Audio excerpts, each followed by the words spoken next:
बिस्मिल्लाहिर्रहमानिर्रहीम।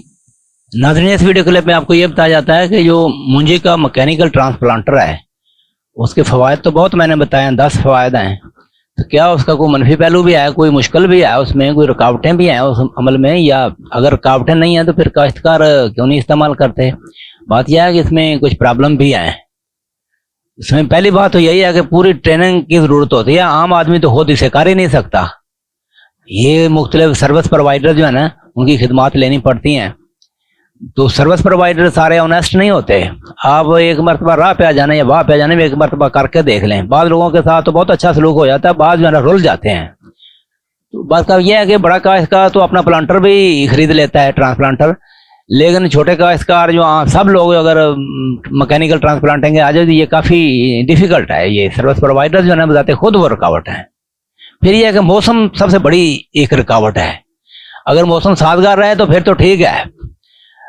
बाज़ दफ़ा होता ही है कि नर्सरी के लिए भी अभी नर्सरी काश्त किया, ऊपर से मौसम ने कहा कि भाई मैं तो भाई प्री मानसून हूँ या मानसून आ गया है, तो बी और उड़ के जा रहा है, सारा दोबारा लगानी पड़ सकती है।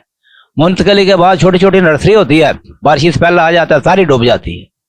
तो इस तरह के बड़े मसाइल हैं। ये हमारे मुल्क में जो है ना, ये आस्ता आस्ता ये फ़रोग पाएगा।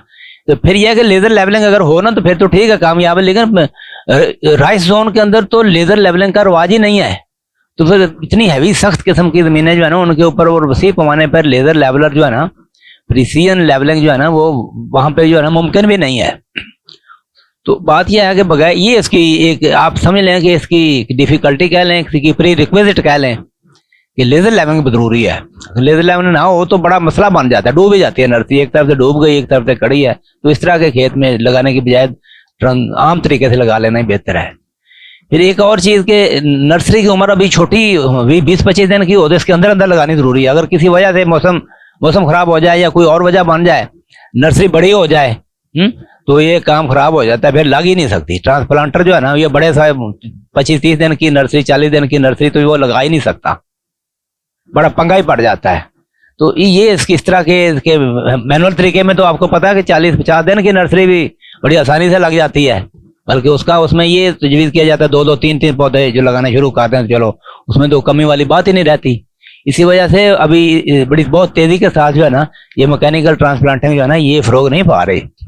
बाकी ट्रेज में बाद दफ़ा मिट्टी जो है ना गलत सिलेक्ट हो जाती है। मिट्टी के अंदर जड़ी बूटियों के बीज आते हैं, तो नर्सरी में जड़ी बूटियाँ बेशुमार हो जाती हैं, ऊपर से स्प्रे कर बैठे हैं तो स्ट्रेस आ जाता हूँ। नर्सरी जो है ना, नर्सरी को इलाज करना, क्योंकि जो आम ट्रांसप्लांटेड आम नर्सरी खुले खेत में लगी है उसमें तो कोई ना कोई तदबीर की जा सकती है, उसका इलाज भी हो जाता है। इसमें ये होता है कि दिन थोड़े बाकी होते हैं, 20-22-25 दिन के अंदर अंदर लगानी ज़रूरी होती है। जब स्ट्रेस आ जाता है तो कुछ ऊंची नीची हो जाती है, कुछ बड़ी राय हो जाती है, कुछ छोटी रह जाती है। तो इस तरह मैकेनिकल ट्रांसप्लांटिंग के राह में ये चीज़ें जो है ना काफ़ी बड़ी रुकावट है।